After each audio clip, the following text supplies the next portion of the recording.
अस्सलाम वालेकुम दोस्तों, कैसे हो? मुझे उम्मीद है कि आप सभी सही हो गए। न्यू अपडेट के साथ हम आपके सामने फिर हाजिर हो चुके हैं। अगर आप कुवैत में रहते हैं या कुवैत की खबरों से हमेशा के लिए अपडेट रहना चाहते हैं तो इस वीडियो को ज़रूर पूरा देखें और काफ़ी ज़्यादा इंपॉर्टेंट जो है इन्फॉर्मेशन आपको मैं देने वाला हूं। और अगर आप कतर में रहते हैं तब भी इस वीडियो को देख सकते हैं, क्योंकि जो इंडिया के लोगों के लिए हैं कुवैत की और कतर की दोनों अपडेट मैं आपको एक साथ बताने वाला हूँ। और ये फ़्लाइट के हवाले से पूरी वीडियो है जो कि आपको जान लेना ज़रूरी है अगर आप किसी भी देश में रहते हैं तो बिना देरी की वीडियो शुरू करते हैं। लेकिन उससे पहले मैं आपको बता देता हूँ, चैनल पर पहली बार आए तो चैनल को सब्सक्राइब करें और साथ ही साथ बेल आइकन ज़रूर प्रेस कर दें ताकि इन फ्यूचर आपको लेटेस्ट अपडेट मिलती रहे और आप हमेशा हमारे साथ में जुड़े रहें। तो सबसे पहले हम बात कर लेते हैं, जैसे कि आपको मालूम है अभी जो है किसी भी तरह से कुवैत ने 31 कंट्रियों को बैन किया हुआ है, जिसमें कि कुछ कंट्रियों को जो है इजाज़त दे दी है कि वो अपने नागरिकों को बुला सकते हैं और किसी भी तरह से जिनसे रिलेशनशिप ठीक है तो उन लोगों को जो है वो बुला सकते हैं। अब बात करते हैं इंडिया की, तो इंडिया में जो है अभी इंडियन सरकार ने जो है एक एग्रीमेंट किया जिसका नाम है एयर बबल एग्रीमेंट। और इसमें जो है जैसे कि दुबई से भी पहले किया गया था, जो क्या दुबई में आ जा सके थे लोग और जिनका वीज़ा वैलिड था तो वो लोग पहुंच गए थे दुबई, लेकिन जिनका वहां से आना था वो लोग आ गए थे।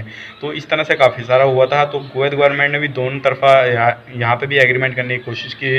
इंडिया सरकार ने तो कुवैत सरकार ने वो नहीं होने दिया और उन्होंने सिर्फ एक तरफा एग्रीमेंट किया, जिसमें कि सिर्फ जो कुवैत में लोग फंसे हुए हैं इंडियन तो उनको लाया जा सकता है, लेकिन जिनका अभी वीज़ा जो है इंडिया के अंदर रहते हैं वीज़ा जो है वैलिड है वो जा सकते हैं, लेकिन अभी उनको जाने की इजाज़त नहीं दी है कुवैत सरकार ने। तो अभी जो है ये एग्रीमेंट हुआ था और इस एग्रीमेंट के ज़रिए जो लोग हैं वो लाए जा रहे हैं कुवैत से, और जितने भी लोग फंसे हुए हैं अगर आप भी आना चाहते हैं तो आप भी आ सकते हैं।